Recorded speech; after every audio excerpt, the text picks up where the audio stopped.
Standard 12, Maharashtra Board, Chapter number 2, Biology, Reproduction in Lower and Higher Animals.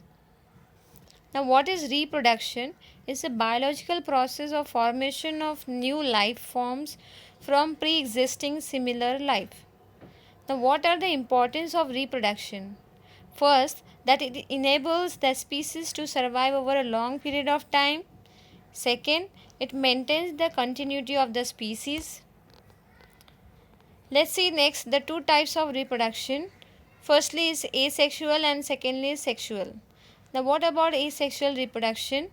Where is it involves only one parent, or you can say either of the parent is required. So offsprings are produced by a single parent, that is it does not require any sperm or egg. Next is sexual reproduction. It involves the fusion of two cells, one from male and other from female, and it forms a zygote. Let's see the first asexual reproduction, that is by the process of gamule formation. So on the screen it is given that a diagram of spongilla, that is a gamule. So let's see what is the gamules.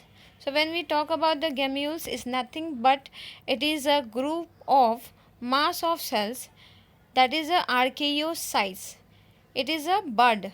So many archaeocytes, they are surrounded by inner membrane and outer membrane that is secreted by itself. So this archaeocyte cell secretes a liquid gelatinous material which forms a outer and inner membrane. Between that there is a monoaxon spicules, and these layers of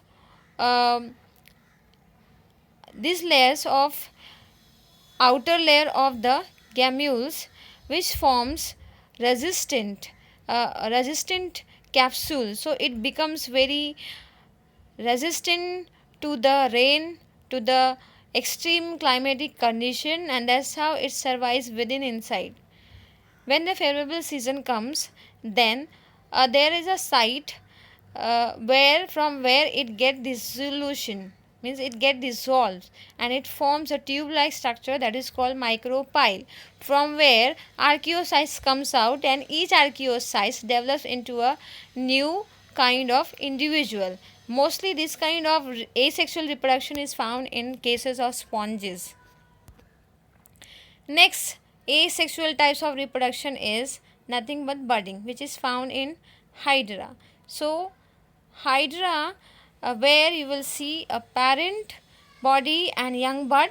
From the bottom of the parent body a small protrusion comes out which grows as a bud, and later on conditions this bud gradually obtains a nutrition from the parent body, and in next consecutive stages it keeps on growing, and when it becomes mature it gets deattaches from the parent body, and that's how a new body is formed. Again, next type of asexual reproduction, that is regeneration. So most of the time there are this kind of asexual reproductions, mostly in case of planaria, where if you divide an individual species or the animal into two parts, each part will develop into a new species, that is new individual.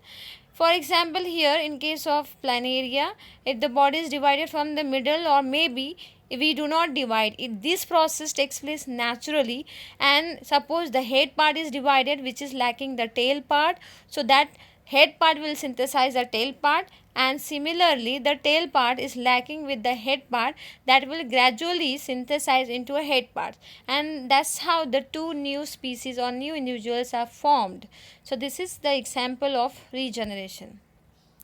So these are a short abbreviation, that is asexual reproduction. In planaria you can say that is regeneration.